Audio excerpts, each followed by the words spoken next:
So today we're going to talk about clinical research in public health emergency, specifically ethical challenges for the Research Ethics Committee review during COVID-19 pandemic. This slide shows the plan I have for you today. We'll first go over some definitions. We'll just briefly review about previous epidemics, pandemics that have surfaced in the last 50 years. We'll talk about the importance of doing clinical research during these pressing times. And then we'll talk about challenges for research ethics committees, which include this concept of research exceptionalism. In other words, do we do research differently in the times of pandemics? We'll talk about innovative study designs, timely review, performing timely review without undermining substantive protections for research participants. We'll talk about expedited review. We'll talk about whether there should be tolerance for riskier research during pandemic times. We'll talk about challenges for informed consent. We'll say a few words about social media recruitment during the pandemic, and actually social media recruitment has been going on for the last several years, even before the pandemic. And we'll talk about the importance of data and sample sharing during times of pandemic, especially during the times of pandemic. Do you all have a QR code on your smartphone? Could you scan that code? Yes, okay, thumbs up, right. There's many different ways to interact. So why don't you scan that, or you could connect by going to that website there. So I'm just trying to make this session as interactive as possible. I see 9 people have joined, which is good. I think there's 12 people here. I think I counted myself twice. All right. Question is: Have you reviewed COVID-19 research in your IRB? Yes, no, and I'm not sure. 4, 2, this is anonymous. All right, so a large proportion has said yes, 78% said yes, and two have said no. Okay, very good. So actually, there was a meeting that occurred in Egypt in March, and they asked the same question of the audience: have you reviewed COVID research? And that was back in March, and a minority of REC members said yes. So, but this is October, and obviously there's been a lot more COVID research being done since that time. So IRBs are doing a lot of research. Reviewing COVID research. Investigators are doing a lot of COVID research. All right. So, do you? The next question is: do you think performing research during a pandemic increases the possibility that most participants are vulnerable? I'm not sure. Yes. Okay. Okay. A large proportion. All right. All right. Well, all right. We have mainly yeses and not sure, and nobody says no. All right. Now for a more challenging question. Oh, well, this was again the results of a poll asked of that at that meeting back in March, and most people said yes at that time. So now the question is: what would be the cause of such vulnerability? Why don't you choose what you think is the most relevant? Why, if you think that, doing regular research, people are vulnerable, but why do you think is the major reason for them being mainly more vulnerable? Okay, we have this concept of medical vulnerability, social vulnerability, dependent, institutional. Okay, all right. All right, good. So now all right, economic? No one is choosing economic. Okay, all right, we have to discuss that. I say that only because I think it isn't that I think a lot of people are more impoverished with job losses and losing healthcare access. I don't know if that's happening in the UAE, but it is widespread. Okay, so social medical. We'll have I don't want to take up too much time with this. At some point, I like to unpack the term, what is meant by social vulnerability, but medical vulnerability.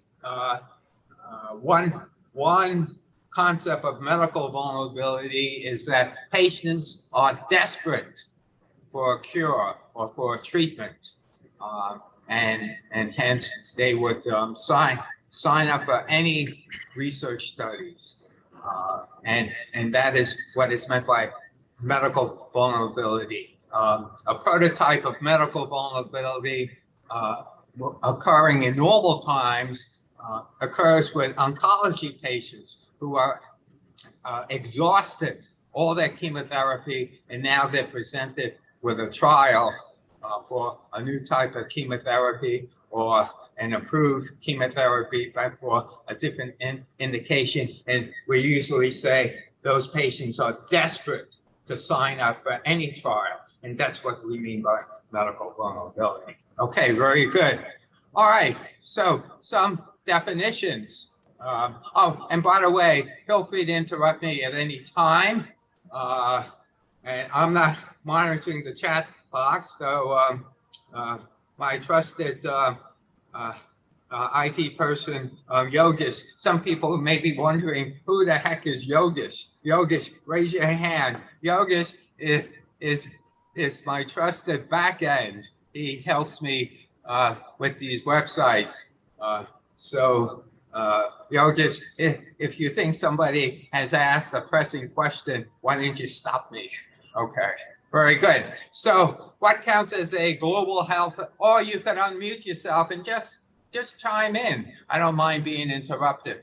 Okay, so what counts as a global health emergency? Global health emergencies are of concern, global concern of more than one country. They can have many causes, like infectious disease epidemics, like what we're having now and previously, Ebola, measles, Zika virus, or SARS, or natural disasters such as earthquakes, tsunamis, floods, or hurricanes, and human-made disasters such as large-scale industrial accidents, like what happened, unfortunately, in Beirut, times of conflict, what's happening in Syria and other countries in the Middle East, and also throughout the world.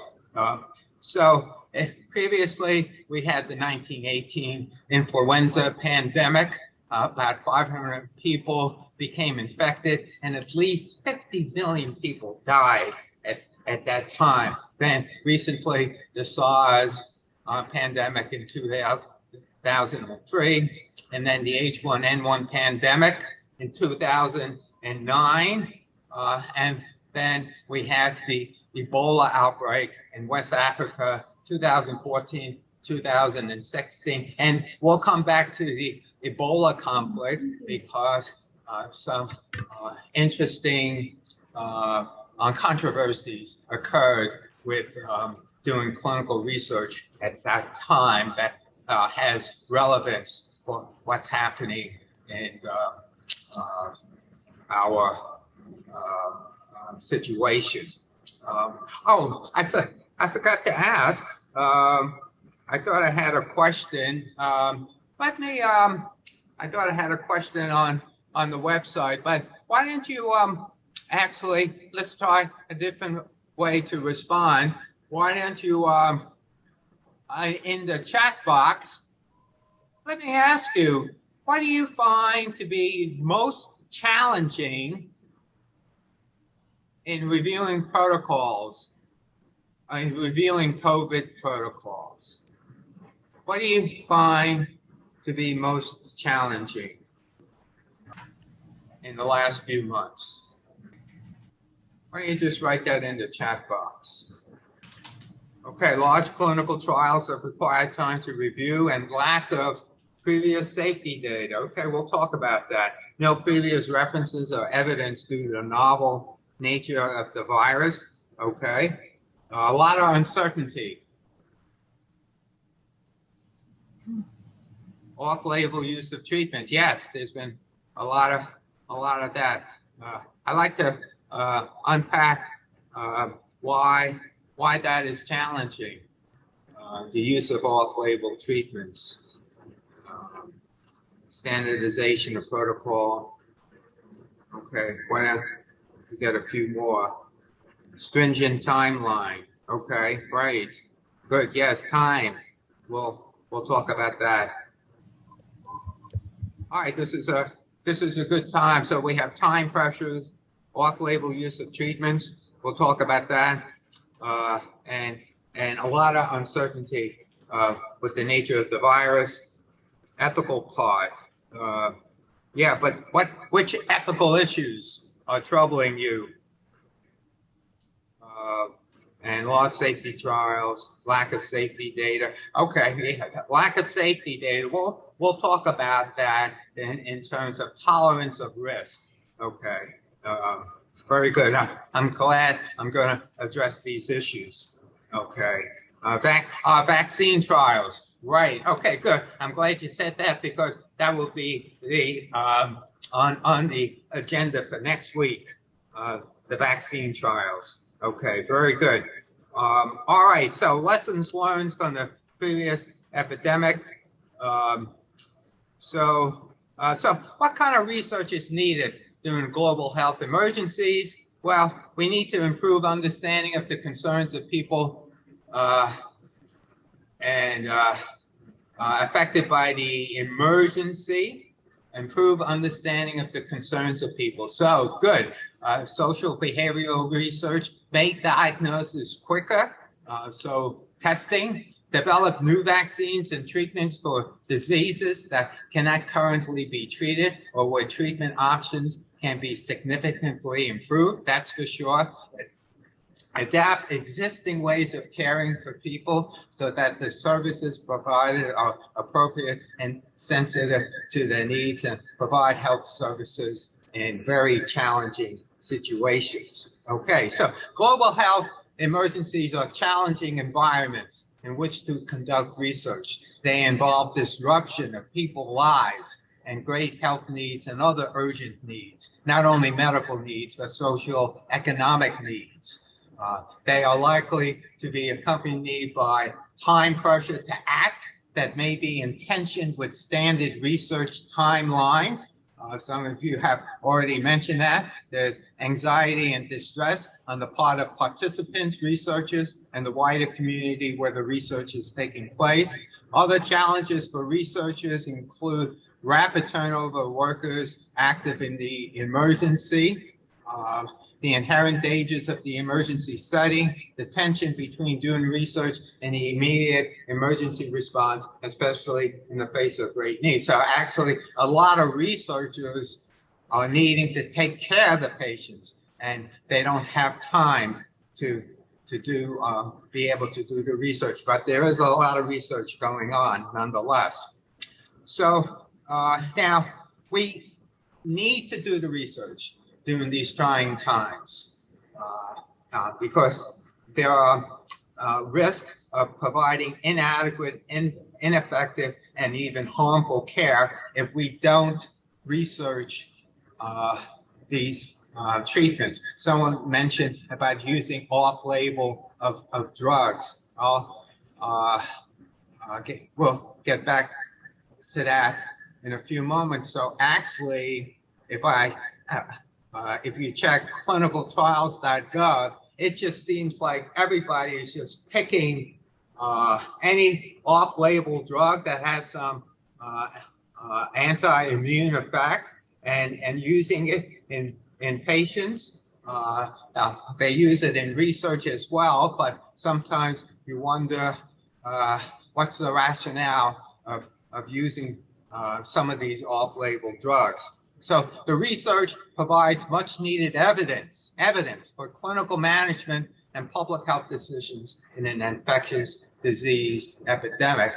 For many emerging infectious diseases, effective diagnostic medications and vaccines are simply not available, and we need to do good research. And where these medical countermeasures are available, the evidence for their use is, quite frankly, limited.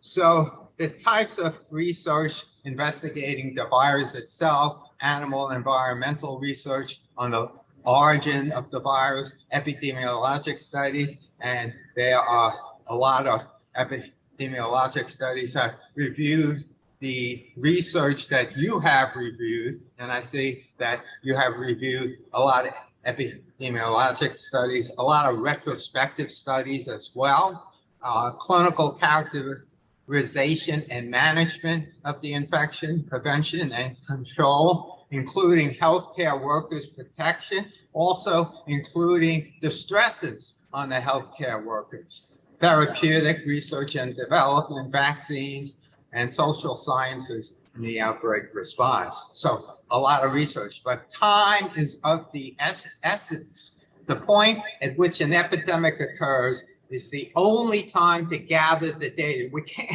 can't wait until the epidemic is over, and we have to generate new knowledge regarding disease characterization, prevention, and treatment. Experience from previous epidemics highlights how time and the research response has been delayed previously, and there's a narrow window of opportunity for enrolling patients during the peak epidemic waves is missed. Actually, when is the best time to test a vaccine? The best time to test a vaccine is when there's a lot of infectious cases. Think about that. We'll talk about that next week. But if the pandemic is well controlled, you don't want to go to that place to test your vaccine. You want to go to a place where the disease is rampant. Again, we'll talk more about that next week.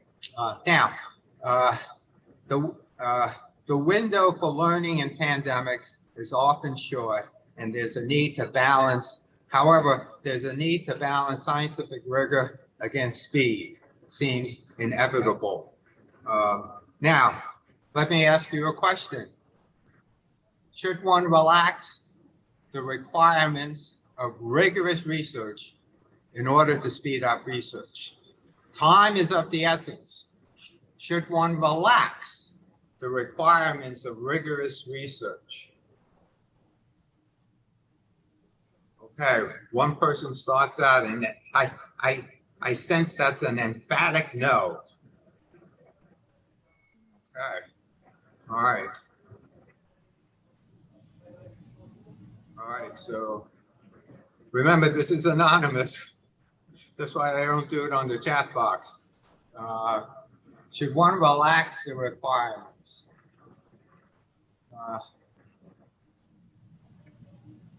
Personally, I would have voted not sure. It seems like the socially accepted answer is no. Of course, it all depends on what we mean by which requirements of rigorous research. And we'll talk about that. But as well, someone mentioned before, reviewing research without previous adequate safety data done in animals, right? So is this a time in which do we need to, it all depends on how much uncertainty are we willing to accept during these times of pandemic in order to move forward faster with finding a treatment, because as you can see, thousands of people are dying every day throughout the world. So should we relax the requirements? And so that's an important question for research ethics committees when you review research. What's your tolerance tolerance for accepting research that's less rigorous. And let me say now, there is research. There might be, let me just say now, there might be research in which one could relax the requirements. However, there's a blurred line. We'll talk more about that. Okay, good. Thank you for your thoughts. Okay, to be effective, research must be fast, flexible, and integrated with the frontline response.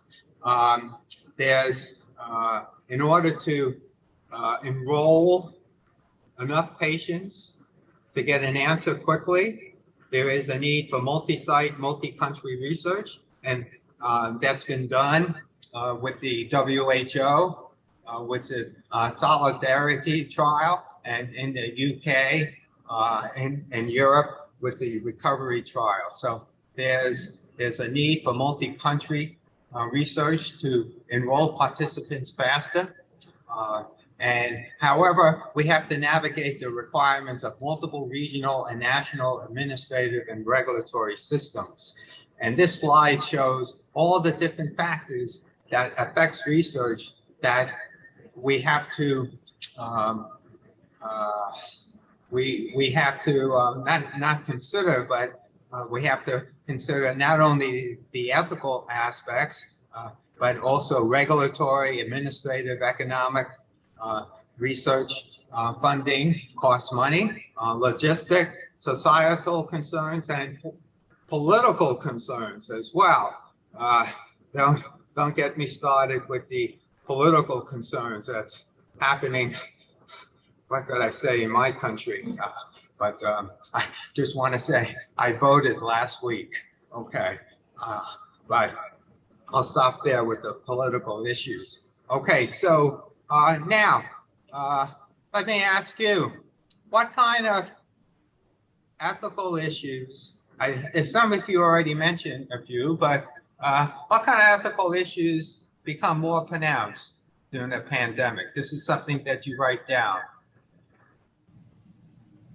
Okay, vulnerability of participants. Okay, this is probably just a summary of a lot of things we already said.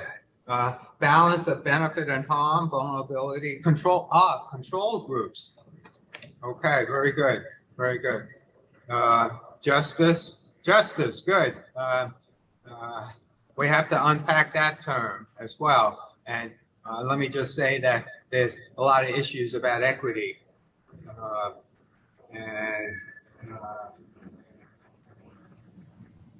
Other thoughts.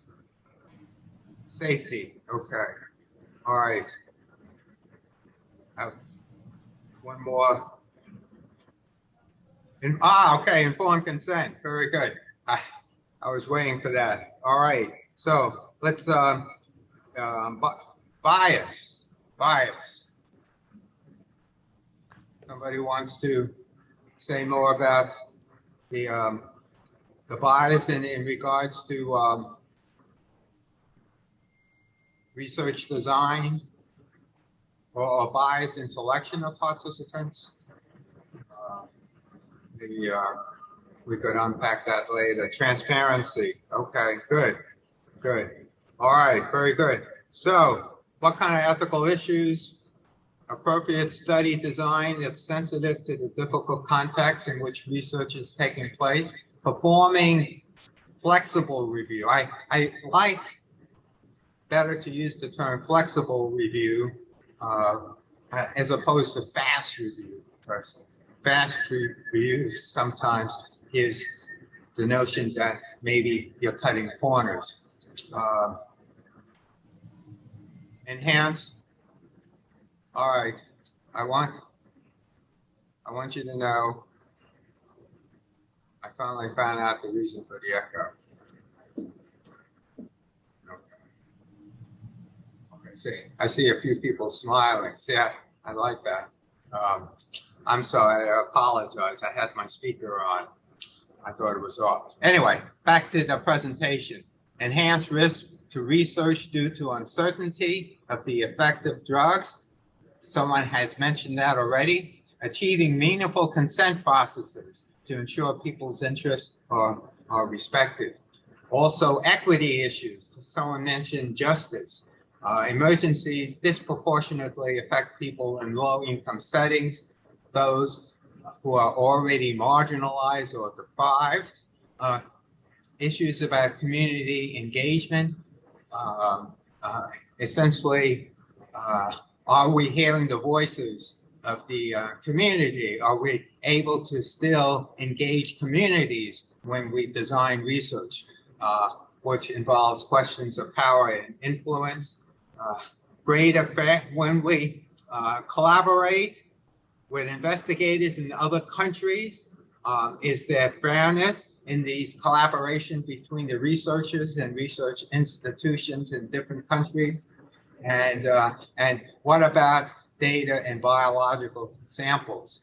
Are there fair collaborations when we share data? We need to share the data and biological samples in order to achieve faster answers to pressing problems. Now, this slide is a little busy, and I put this in, so I'll post these slides in the on the website. But the values, we have to look at fairness, equal.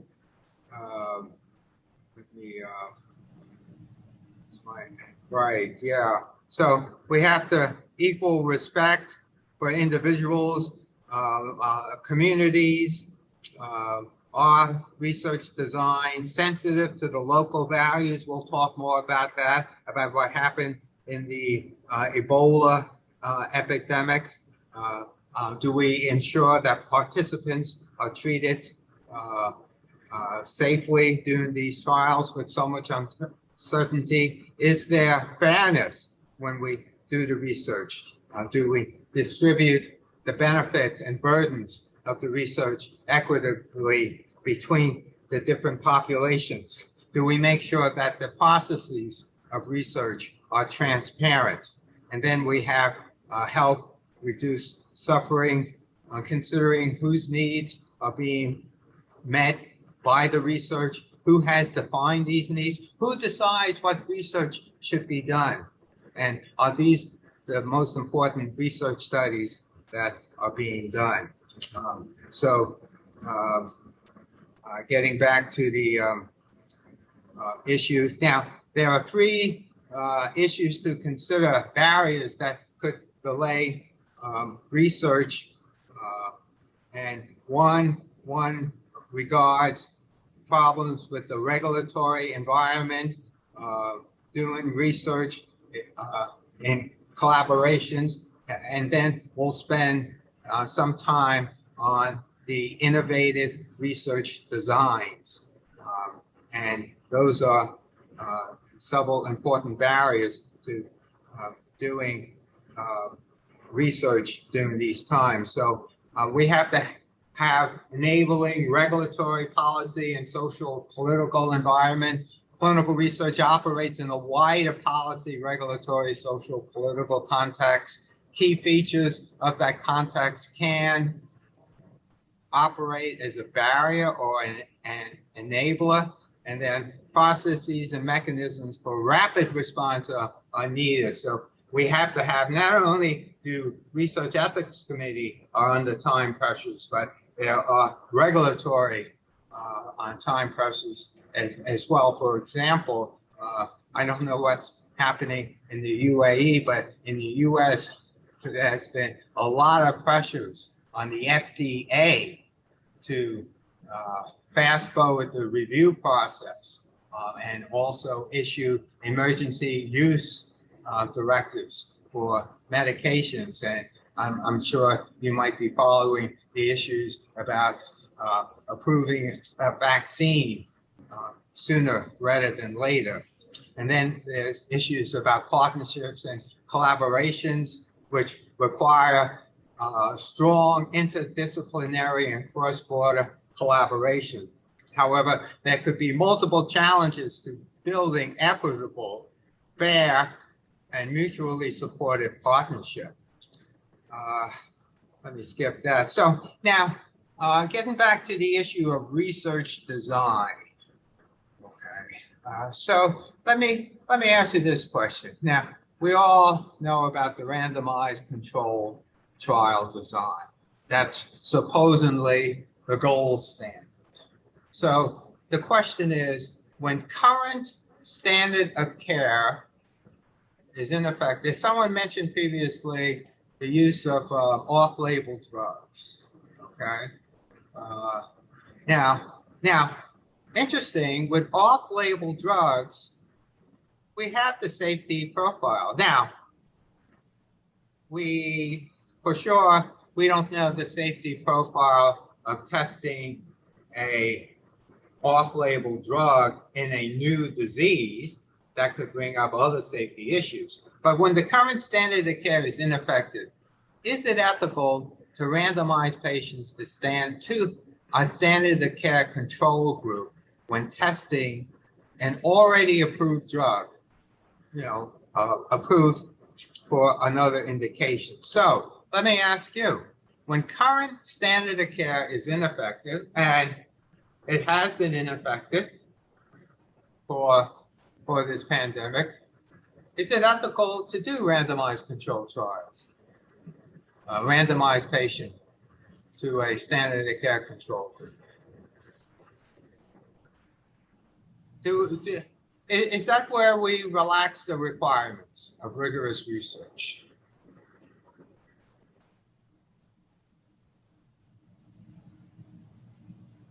Okay.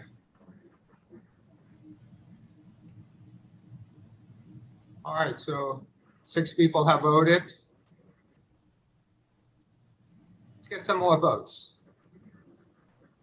When standard of care is ineffective, is it ethical to randomize patients to the standard of care? Is that the time? Is that an area? So 50% says no. A third says yes. One person said not sure. Okay, but only 6 people voted. Come on, let's get some more votes.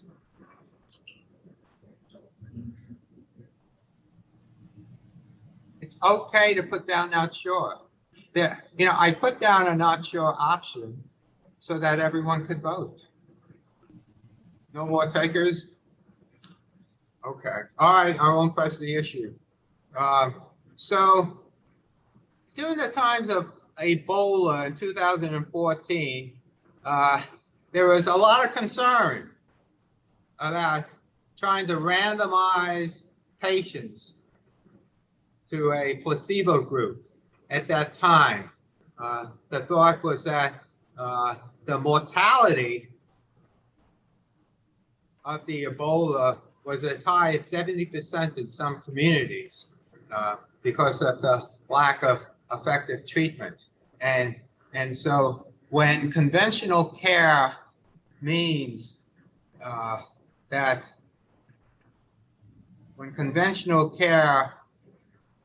high probability of death, is it ethical to randomize patients to the placebo group? And the assumption was that interventions in the early stages of development was more like that. The assumption was that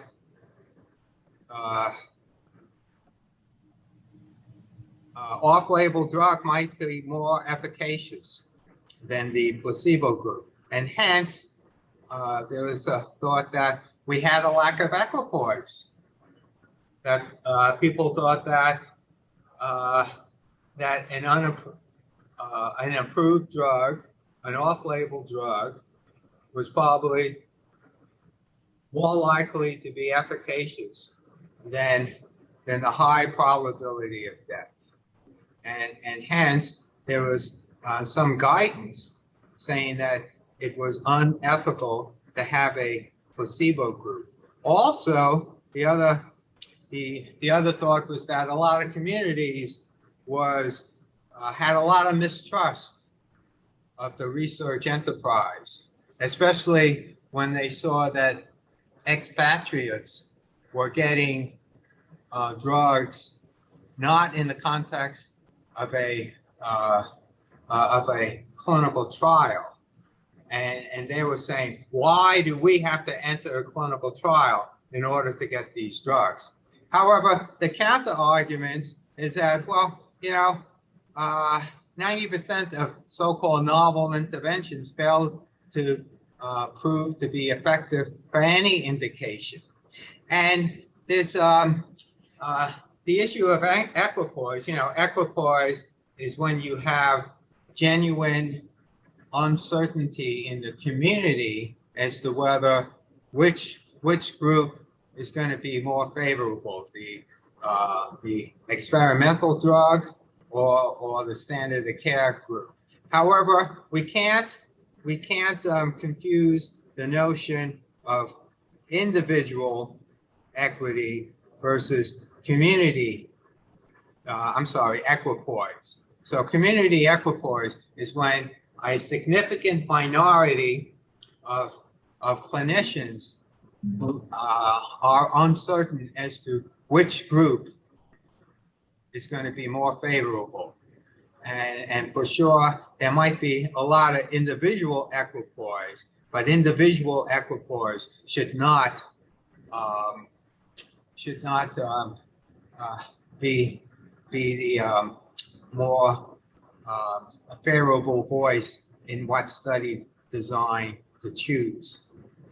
And in fact, they started a few studies with the Ebola without a control group, and that had a lot of pushback. And the thought is that there is equipoise during the times of pandemic, and that's one of the times in which you should not relax the rigor of research, because it's hard to interpret non-randomized controlled trials. And essentially, the concern with the communities is that you have to communicate reliable information to communities and gain their trust. And you have to gain their trust in the beginning of a pandemic and be transparent with the communities as you try to enroll participants. Now, having said that, there still is the concern about randomizing patients to a placebo group in a 1-to-1 ratio. So there is this concept of an adaptive clinical trial design. So the question is there a way to minimize the number of participants to a placebo group? And essentially, one type of adaptive design is to test multiple drugs at the same time against a placebo group. And so an adaptive design is a design for clinical trials that allows for prospectively designed changes. So as you go through the clinical trial, you're getting information about one of the various groups, and you could modify your clinical trial as you get this information instead of waiting until the end. So this is a schematic of such a type of clinical trial where we have several different groups, and you want to add convalescent plasma in the adaptive or factorial design, and so everybody gets convalescent plasma, and in one group you have standard of care, but all the other groups you're testing other drugs, and so this slide shows 5 different groups. So at least in four of these groups, they're getting something. And even in this group, getting convalescent plasma plus the standard of care, they're getting something. And so the thought is that you're minimizing the number of participants who is receiving standard of care. And this is the recovery trial of the, I believe it's the WHO who was doing, no, it was the UK who was doing that trial. So this is an example of one type of adaptive design. And now, having said that, that was the WHO solidarity trial is an example of the use of an adaptive design. It was done in, Yogesh is telling me to check my messages. So, okay. All right, good. All right, let me go back to the presentation. Okay. So the WHO solidarity trial was testing 4 different types of drug combinations, and then we have the a European trial that was also testing multiple drugs that you see on this slide.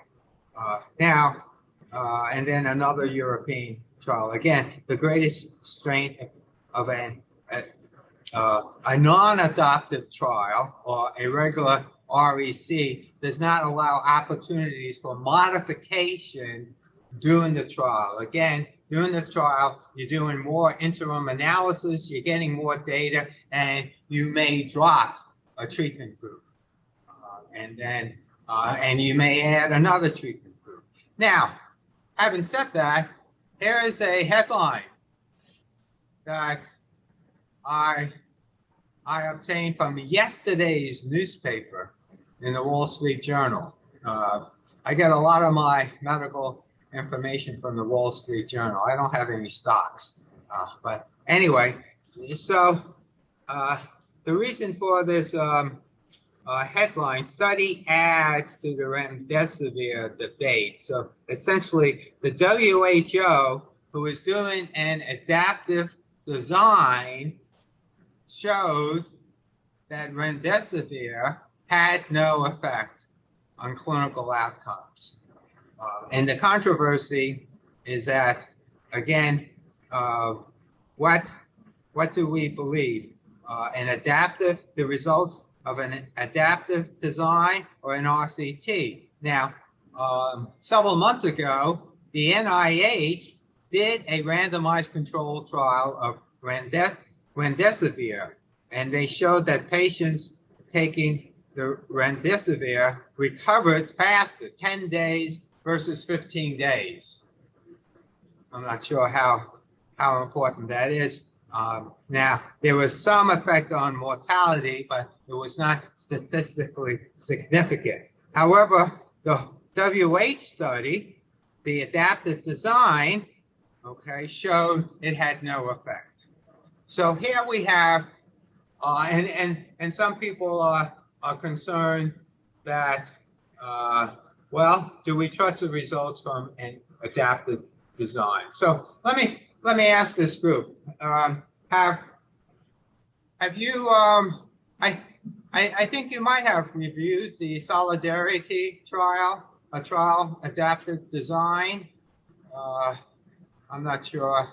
I'm trying to remember, but I'm not sure if this is one of the issues that are being problematic for you.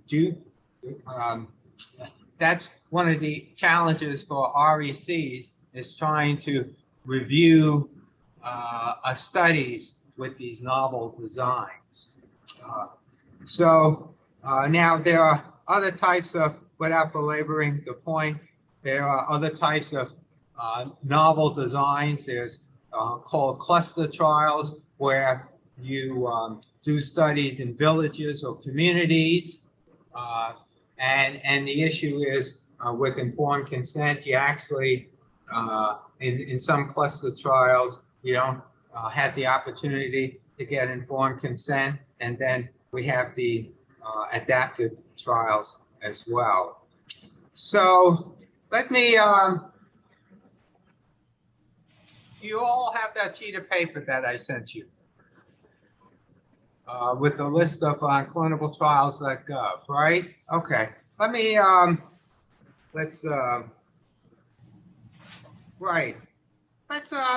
Let's do a breakout room for just about 5 minutes. You have that sheet, okay? And these are clinical trials that I got from clinicaltrials.gov. I just gave you the bare minimum of information. I gave you the title of the trial, the study design, the number of planned enrolled participants, and the outcome variable, okay? I want you I won't hold it to you, but I want you to discuss in a group which of those trials you would consider approving, okay? So let me, okay. I'm opening up, and I'll let you know when to come back. Okay, you're gonna see a message that says join. That's it. Join your breakout room. What aspects of these studies were most problematic? This is Dima, if I may share our thoughts. Okay. For the first couple of studies, for the first one, we thought that using a strong drug like sirolimus, while the outcome was just looking at signs, made it a little bit hazy. So, and also the second one, we thought that this is quite a large number of patients required to look at post-COVID fibrosis and whether you could obtain such sample size and then you're going to treat them with steroids and look at their imaging. So these were the first two that came out. Oh, okay. All right, good. So you're using, I mean, steroids is not a, a benign drug. And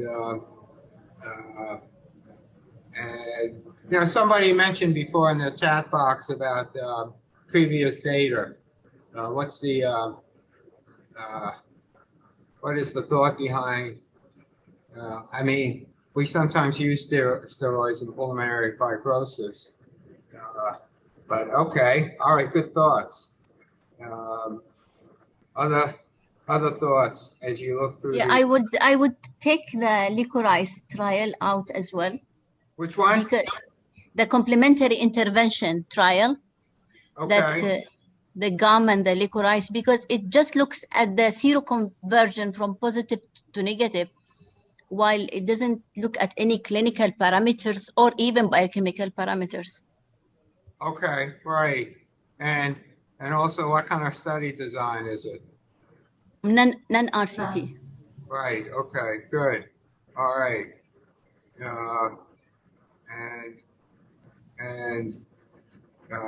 What about this? What about this study here? I'll take this out because, as we said in the group, that this has no description of its endpoints at all. What are the endpoints that will be monitored? Yeah, I couldn't find the endpoints, which is rare. So I wasn't trying to hide it.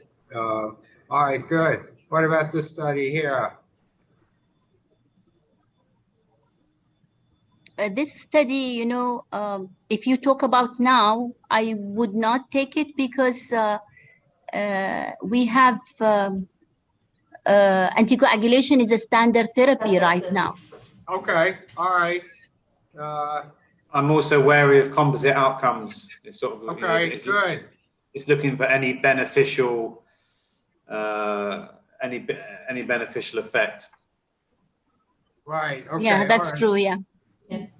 Okay, and then this, what about this last study? Also, I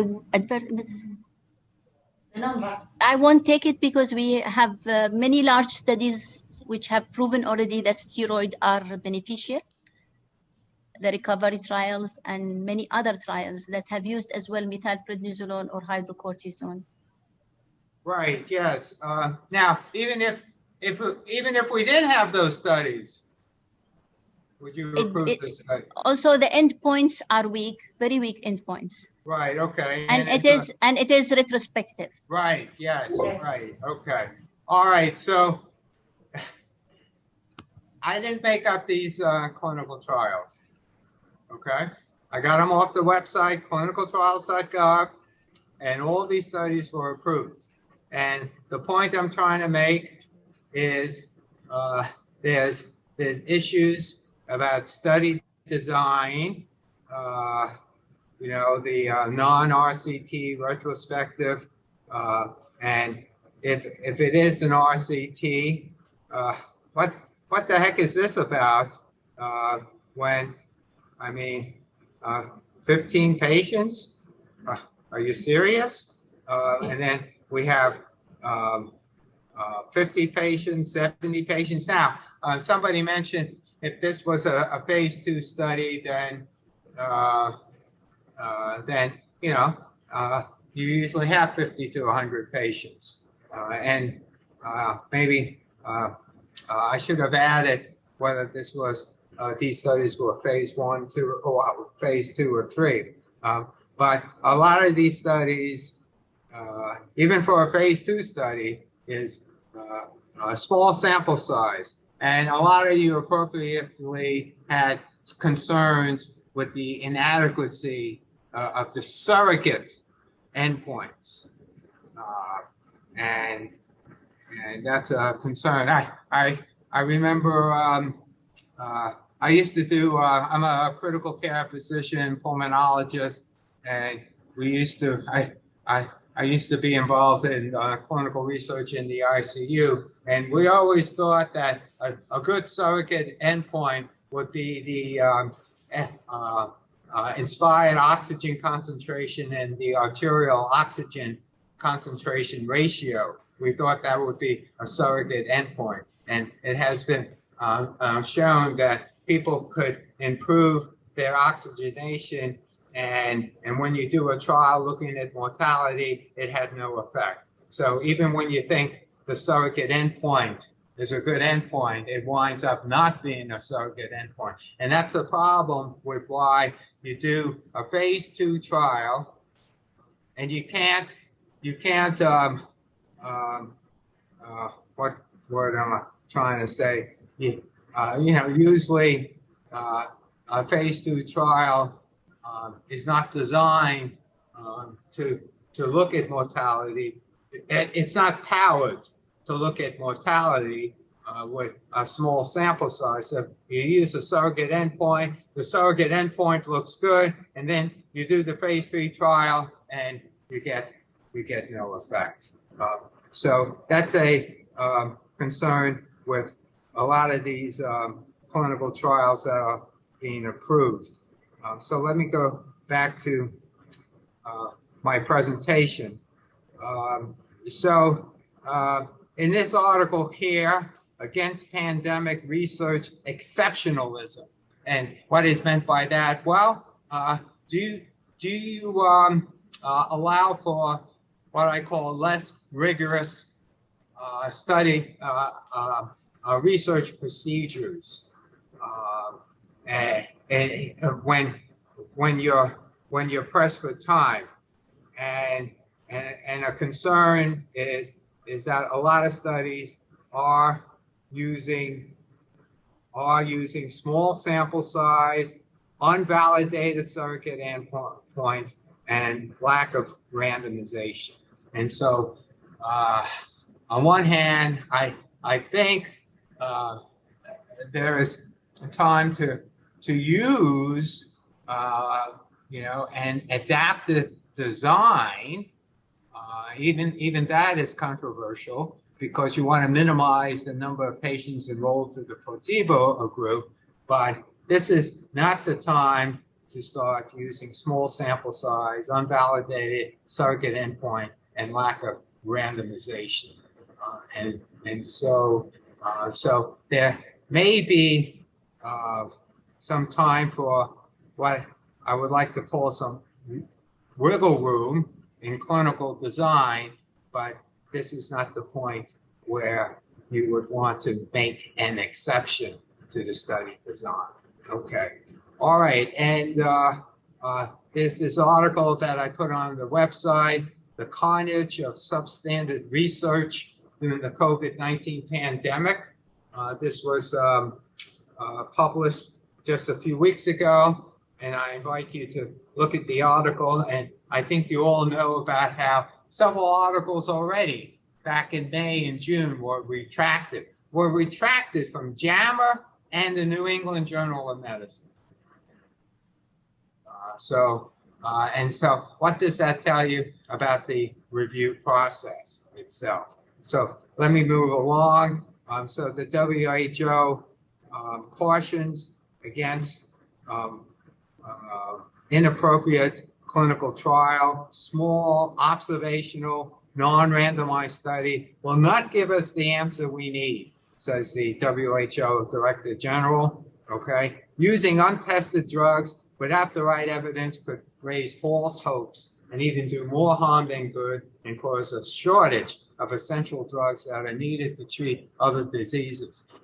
There was a time a few months ago where everybody was rushing out to get these anti-malarial drugs or these immunomodulators, and people with rheumatoid arthritis couldn't get their drugs. Because, and who is stockpiling these drugs? It was physicians writing out prescriptions to themselves, and so they could stockpile the drugs. And so there's a lot of concern with doing these practices. Okay, so getting back to the challenges to the REC. This is the next broad topic I want to address.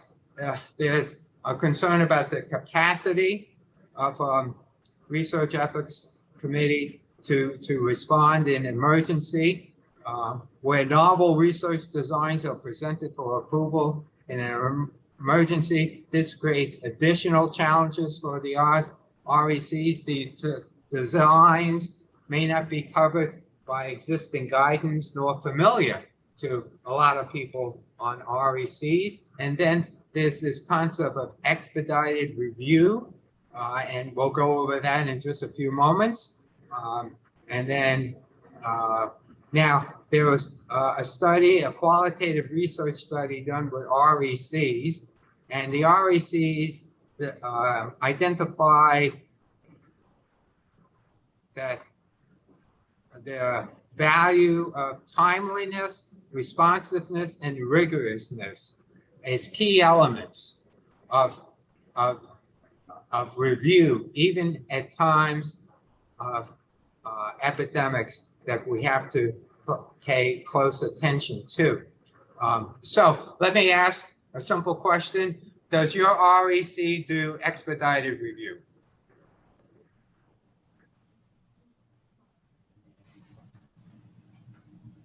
Yes. Okay.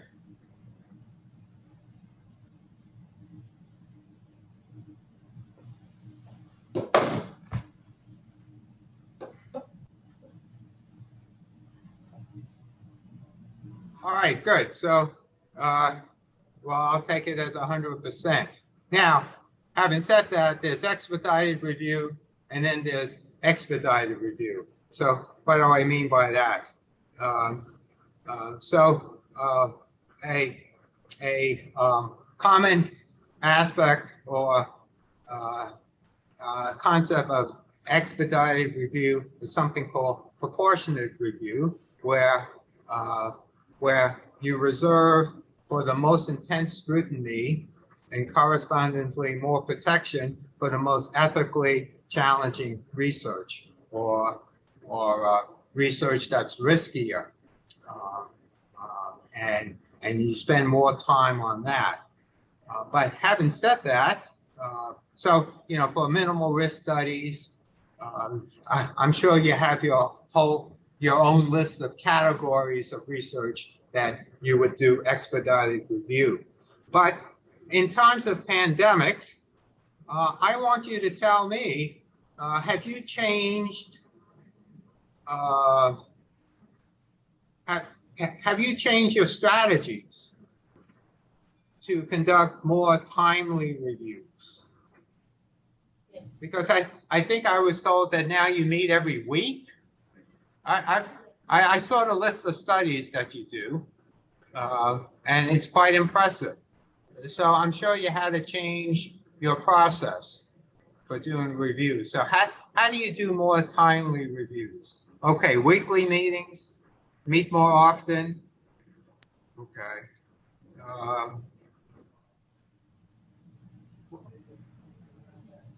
Other than meeting more often and having subcommittee meetings. Okay, all right. So you have a subcommittee, a small group who are able to meet more frequently. Okay. Any other strategies?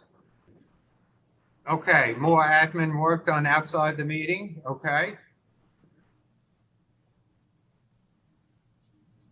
Right, spend less time reviewing low-risk studies.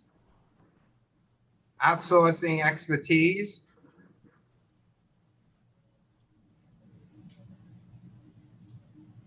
Send study in advance to the expert in the field. Okay. All right. All right. These are wonderful ideas that you have incorporated in order to meet the demands between meetings, reviews, through emails. Okay. All right. Very good.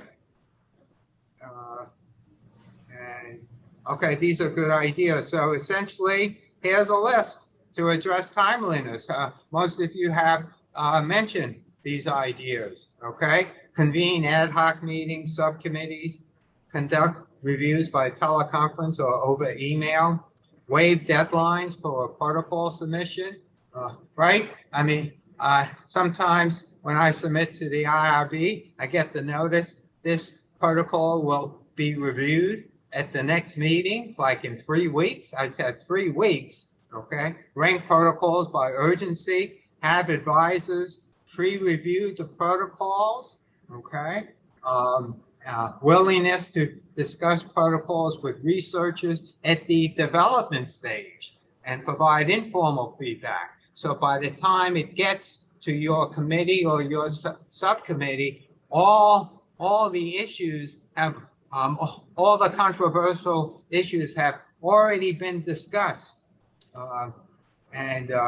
Excessive initiation of research can be delayed and still achieve the study objectives. And ability to respond quickly to protocol modifications. So this whole list constitute successful strategies in order to enhance timeliness of protocol review. So you are employing all these strategies. Also, responsiveness to offer training for REC members regarding review of disaster research protocols. I mean, you know what type of research is coming down the line. You already looked at, inadequate surrogate markers, sample size, establish policies and procedures, change your SOPs. You mentioned use of knowledgeable advisors, develop partnerships between RECs. What about this concept of central review? If in order to increase the sample size, we're talking about not only multi-country, but have you reviewed protocols that involves different emirates in your country? And would you allow, I mean, is there, there is this concept of central review, but is that something that to consider? Is that something that's being done? Do two IRBs have to, trust me, there's a lot of issues to be worked out with central review between different IRBs, but I'm just thinking, unfortunately, this pandemic is going to be with us for a while. So I'm just wondering if that's something to consider within your country. In order to enhance the sample size, should there be cooperation between the different emirates and increase the sample size? Something to think about. Rigorous, resist the pressure of urgency, provide careful scrutiny of all protocols, especially the high-risk one, and resist external pressures and maintain the independence of REC review. So the issue is you want to do these reviews quickly, but not at the disadvantage of careful scrutiny of all protocols. And there is the concept of proportionate review.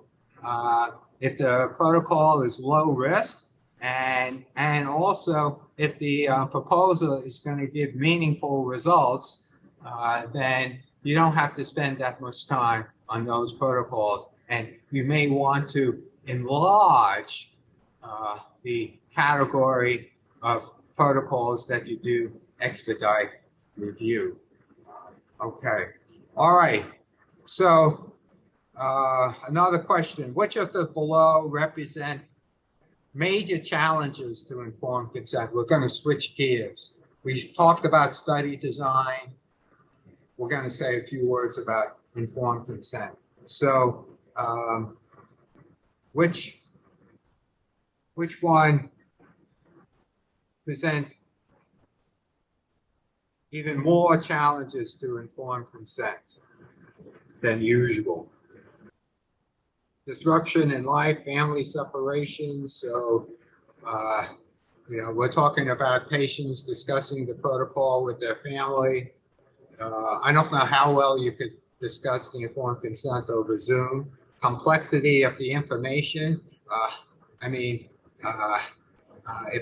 Some people have a hard time understanding adaptive design. What about our patients? Lack of access to basic resources.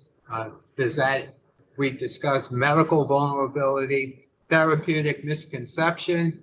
I want to be enrolled in the trial, and I want to get the drug, all of the above. Yes, I would say all of the above. All these are more profound challenges to obtaining informed consent for research, and hence I would say all of the above. So, and this slide just summarizes the options in the previous slide. Again, with the concept of medical vulnerability, potential participants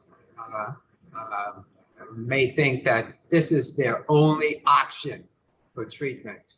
Okay, difficulties of explaining complex study design, and then a theoretical question: is informed consent even possible, given how little we know about COVID-19? How do we explain the risks? We just have to say that, right, there may be unknown risks that we don't even know about. And that makes it even more complex to get informed consent. So I'm not sure, may be interesting to see Actually, that would be a good study to do, to look at the informed consent forms that you guys are reviewing, and seeing whether these consent forms are successfully conveying the complexity, the uncertainty, and whether we need to. I don't know what kind of changes are needed in the informed consent. So it may be that may be a good study to do, to look at the informed consent form and see what kind of changes we should be suggesting. Now, another subject that I brought up previously, should there be a tolerance for riskier research? And I take this notion from this article, Pandemic Ethics, the case for risky research. But before we go into that article, is it ethical to allow riskier research during a pandemic? Oh, I tell you what, instead of voting, give me a thumbs up. Well, we do what I call a body poll, okay? All right? Yeah, just for a change of pace. How many people say it is ethical to allow riskier research during a pandemic? Do I have any thumbs up? Okay, we have a few thumbs up, a few. Oh, okay, people still want to vote. Okay, that's fine. Okay, all right. And, oh, but I forgot the, I think someone's made the comment, and I agree, sort of define the term risk. What do we mean by riskier? It's sort of a balance between benefits and harms. Okay, all right, good. So there's risk, and then there's risk, okay? And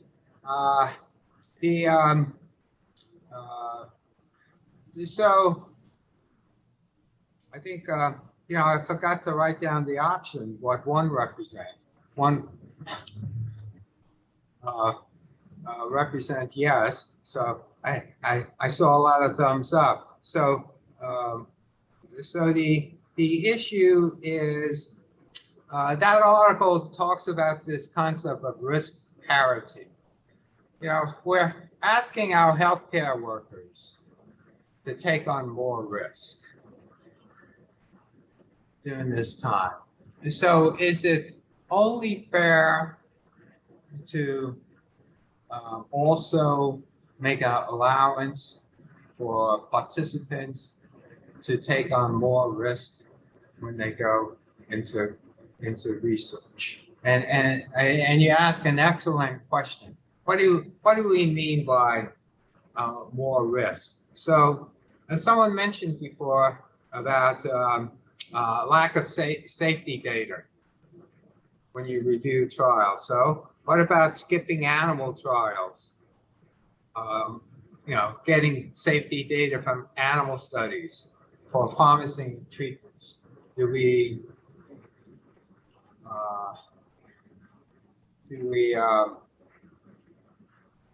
not demand robust safety data in order to speed up studies? That's one way to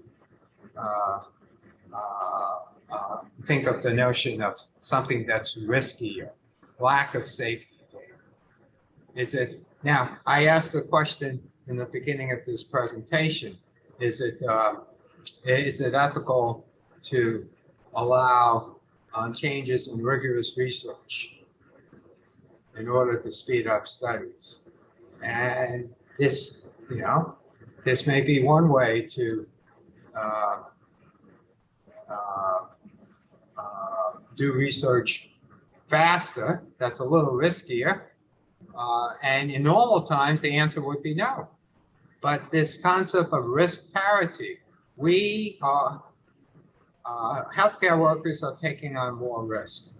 So should that occur in the research setting as well? Now, having said that, an important value associated with this is transparency. We cannot lose trust in the research endeavor. And so we have to be transparent when we do this. And next week, we'll talk about human challenge trials, okay? And what I mean by that is that human challenge trials is when you take healthy volunteers and you deliberately infect them with a weakened coronavirus in order to assess vaccines. And the concept is that that you could come up with a vaccine much quicker. We'll see. Well, you know, we have all these vaccines being tested in the regular field trials. And some people will say, well, we're going to get an answer, okay? However, I don't want to be cynical here, but the concern is that a lot of those vaccines are not going to be as effective as we want them to be. And human challenge studies, I'll just say a little bit about them now, is that human challenge studies, by having a human challenge studies, you'll know which vaccine will be possibly more effective before you test them in field trials. So there is this concept about should we relax our guidelines or our tolerance for risk? Okay, just something to think about as you review your studies. Let me just say, let me wrap up, and let me just say a few words about using social media as a research recruitment tool. Let me give you a personal experience. I've been doing a lot of survey studies regarding biobank research, which we'll discuss in a few weeks. And we were doing surveys. We wanted to do a survey of the lay public, investigators, and members of RECs. And we put on hold our survey study for the lay public, and because we were concerned about we wanted to do surveys with the lay public with data collectors, as opposed to just sending them a link to go to and fill out the survey. But and we wanted data collectors to go in the hospitals and recruit patients and people in the waiting room. And then COVID came along and we put that on hold. But then recently we started putting out Facebook ads as a recruitment tool. And let me just, I don't have time to go into all the major issues, but the major issues would be the ethical issues with recruitment, would be privacy and transparency. Privacy regarding the data. Now, let me just say that some people say, well, there's public and private data. If people use social media, that's public data. However, it's blurred. We say public data is, could be used for research purposes and probably without informed consent. However, there's public data and then there's public data, and we still have to respect privacy, because a lot of people go on social media. They don't expect their data to be used for research. And then there has to be transparency in terms of do we get research data as we work on these platforms and put on a cover as a participant as we join these chat rooms. So there's a lot of data, a lot of issues with not only using social media as a recruitment tool, but also using social media as a research study. And we don't have time to go into these cases, but an REC checklist for reviewing the issues of social media as a recruitment tool. You want to, whoops. What happened here?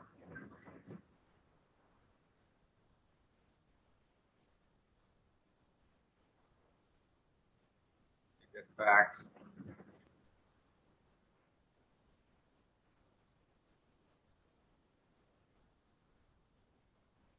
Oh, what happened to my?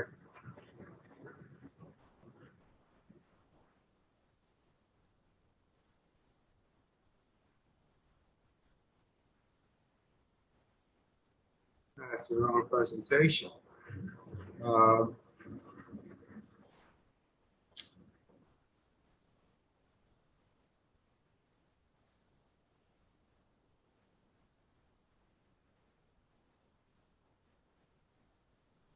Bear with me. Oh, okay. Sorry. You want to make sure that a proposed recruitment does not involve deception or fabrication of online identities. You want to make sure the trials are accurately represented in recruitment processes. You want to make sure that the proposed recruitment does not involve members of the research team working on social media. It's almost like the distinction between recruitment via an email and a phone call. Recruitment by a phone call is not considered good practice. That's invasion of your privacy. And an email is better than a phone call. The problem is, where does recruitment on social media platform occurs between email and phone call? And are we invading privacy when we try to recruit on social media? And then the last thing I just want to gloss over, because time is tight, data and samples. And it's the whole issue about data sharing. So let me just ask you, data sharing are urgently needed to reduce the duplication of work and provide a clearer picture of epidemiology and pathology. And there are principles for data sharing. And I'll just do a body poll here. Have you been needing to review the clinical studies you review? Do they incorporate data sharing? And if so, does your IRB review material and data transfer agreements? Is that something that you do, you're familiar with, or haven't had? Okay, all right. Yeah, so that's, I know, what could I say? Some countries do not allow data sharing or do not allow transfer of biological samples across their boundaries. And, in this pandemic world that we live in, we have to collaborate and get more data much quicker. And then let me just mention about community engagement. Some studies would require the input of the communities in the design and performance of research. And looking at the studies that you have reviewed, I think a lot of your studies are not requiring community input unless you need it for, to help out with the informed consent process. So let me just So let me ask you one last question. Okay? Would you agree to be a research participant in a COVID clinical trial?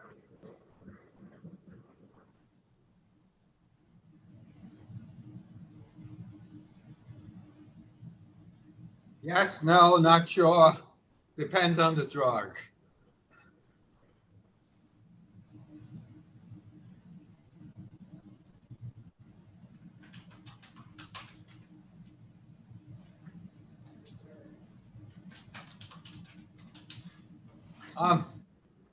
I'm assessing your value of solidarity.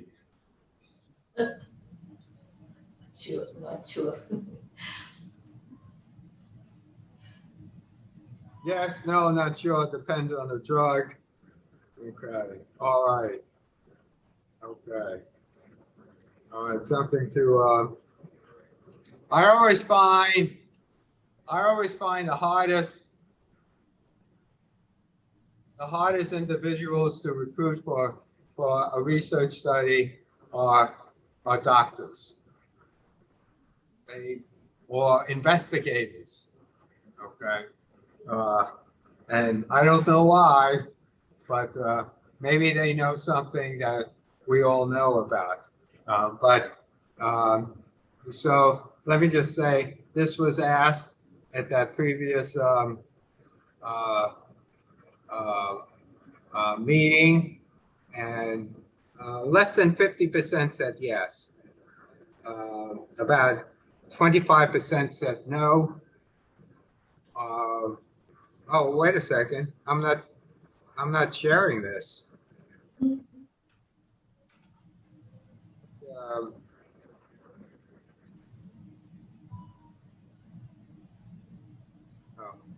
Well, yeah, I'm just realizing that for some reason I'm not able to share that. But anyway, you're not alone. It's and so if you think you have issues about sharing the there we go. So no, but I don't know if you're there we go. Right. Okay. You got it now. So less than 50% said yes. So think about that. If we're hesitant about participating in a trial, think about the people we asked. And I don't know if more people are saying yes or no. If we think they're more vulnerable, especially with medical vulnerability, they may. I don't know if recruitment efforts have been easier or more difficult during the times of COVID. I don't know if that's been studied, so not sure. So I hope that I've addressed a lot of the issues that you guys have been going through. Hopefully, I brought up some issues that we need some more time to reflect on as we go through this difficult times, and especially with reviewing research. And let me just say, my hat is off to you because you guys have to do a tough job. So let me just say that any remaining thoughts that you may want to address now, or we could save it on the website. There's a discussion forum. I could have a discussion forum if you want to continue discussing some of these issues that were brought up. Issues about relaxing the standards of reviewing research, the standards of performing research, allowing more riskier research, and our tolerance also for uncertainty, and approving these drugs. We'll see what happens when these vaccines starts to roll out. We'll see. Okay. Any remaining thoughts? Don't Just to forget say to thank go you very to much. the website and introduce yourself. In a small, what was the question? In a small region like is it ethical to approve multiple vaccine trials? Tell me more about that background behind that question. What do you?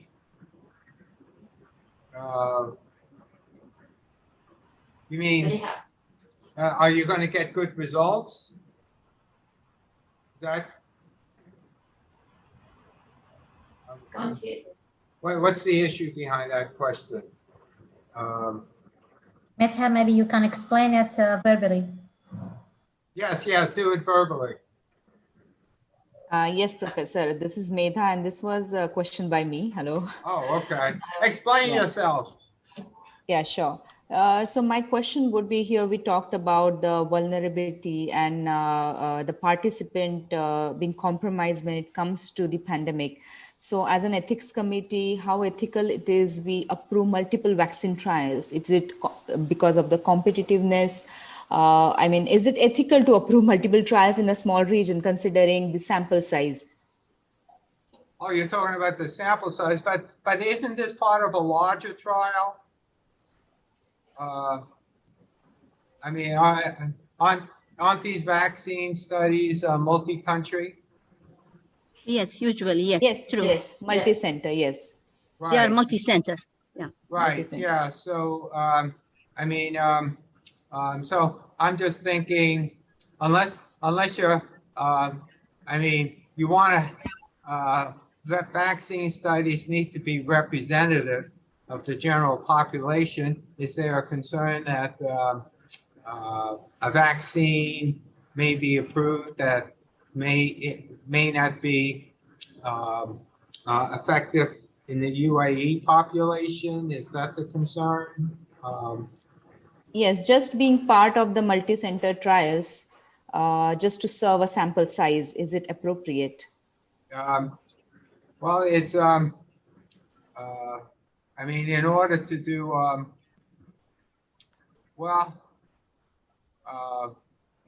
this is where it comes to the question of having the different emirates in the UAE get together and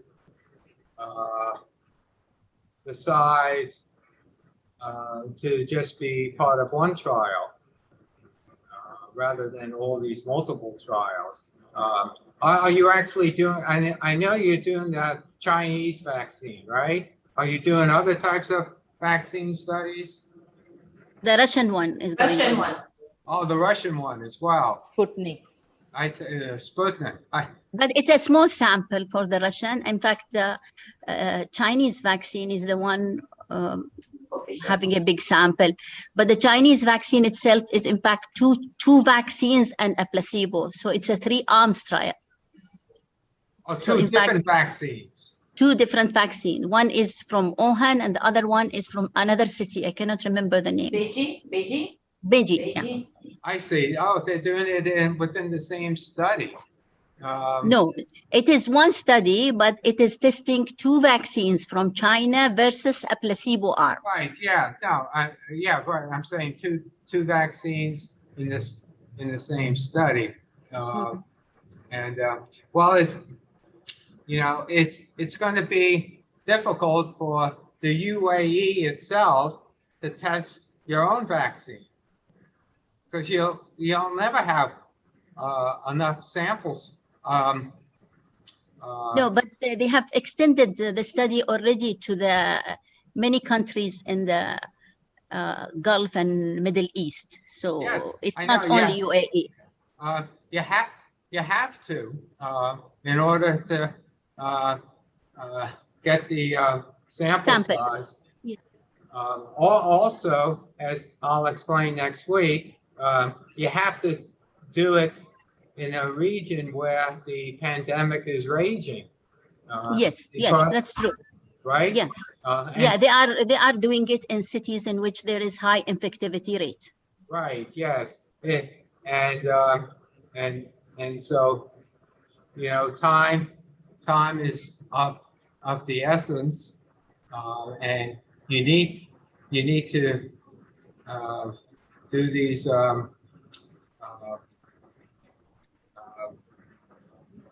studies in multiple countries. But you ask an interesting question about multiple vaccine studies within a small area, and I'm gonna let me think more about that.